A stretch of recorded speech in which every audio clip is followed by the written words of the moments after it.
देख सकते हैं अभी स्टूडियो में जा रहे हैं और आज हमारा रिकॉर्डिंग है लोकगीत।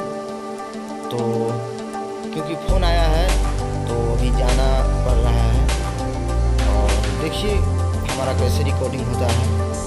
तो हमारे वीडियो के साथ बने रहिए।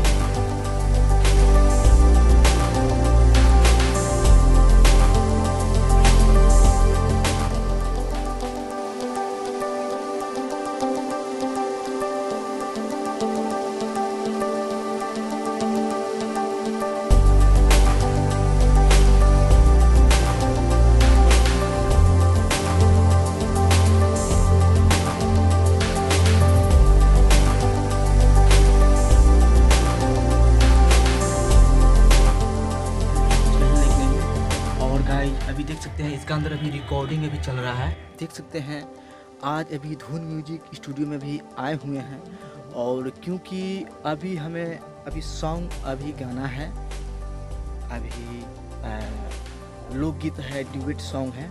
देख सकते हैं हम अभी यहाँ पे उपस्थित है और उसके बाद अभी देखिए कोई दिक्कत नहीं, अब आइए। और आज मेरा रिकॉर्डिंग होने वाला है तो देखिए और ड्यूएट सॉन्ग है तो दिखलाएंगे किस तरह भी रिकॉर्डिंग हो रहा है किस तरह ना।